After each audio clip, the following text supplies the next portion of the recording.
We love our cordless DeWalt chainsaw for a lot of the cleanup jobs around the yard. But there are two issues with it. First of all, it does leak oil.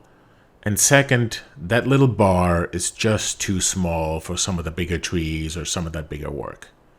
Let's talk about some upgrades and how to fix these issues. As a matter of fact, we love that chainsaw so much we have two of them. In the front, you see the original. In the back, you see the upgraded one. So let's talk about the oil leak first.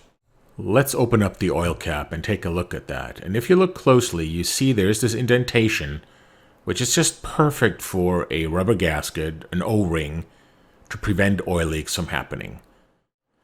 Now, the real size is about 1.16 inches or so, but that would be way too big. It's pretty thick. So what I recommend is take a smaller O-ring.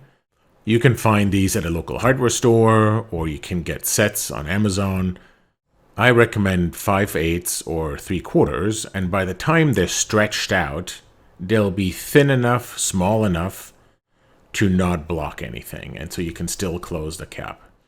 First of all, you'll have to take this thing out. It's kind of preventing you from pulling out that oil cap. Just take some pliers, and it will take a little bit of wiggling to get it out. And then here in this, you see the smaller ring. I think this is the 5/8, and you'll have to stretch it a little bit to get it into the right position. And then you kind of roll it up there. And yeah, it'll take a little bit of work, but it's a tight fit, but it'll work. And then get it into the groove there at the very top. You'll see that indentation there. Just kind of make it snap in there.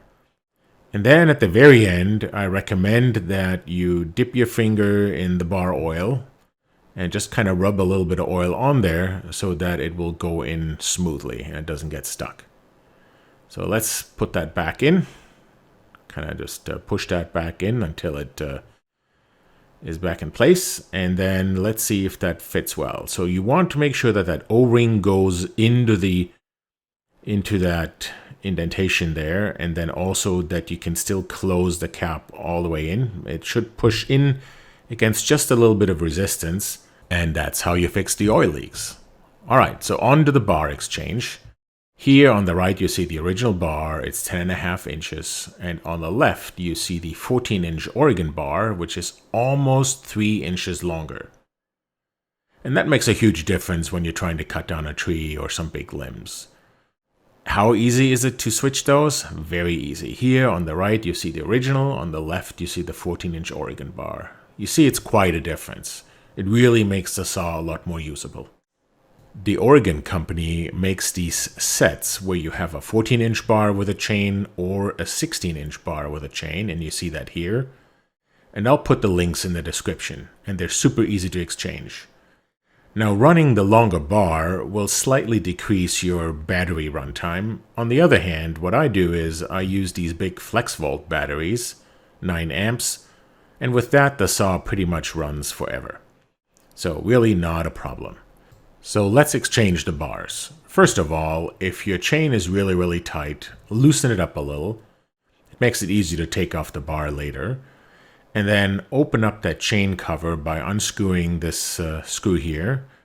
And just it'll come right off. And you see there's this peg right there that holds the bar in place. Just lift the bar up and kind of pull it out. Super easy.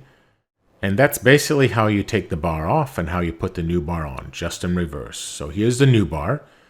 Make sure the chain is on correctly. So what you want to do is there's a little picture on the bar that shows you how that chain should look at the top. And then also make sure that you have the chain pulled towards the end there. There's that peg that goes into the hole on the bar. And then just put the chain around that drive shaft and kind of wiggle it a little bit, and it'll pop right in. It's really super easy. And then before you put that chain cover back on, make sure that you hold back that little rubber gasket there at the top. You'll see me pulling that back there. Put the chain cover on and, tighten it just loosely. Give it a little bit of slack. And now you can still tension the chain the way you want it. Not too tight. Now that looks about right. And then pull that tight and you're ready to go. Now, if you're only dealing with very soft woods, the 16-inch bar will work fine, like you see on the left here. But if you're dealing with a mixture of soft and hardwoods, I would stick to the 14-inch bar. You're gaining almost 3 inches over the original, and it'll make the chainsaw a lot more usable. Thank you for watching, and please hit the like button.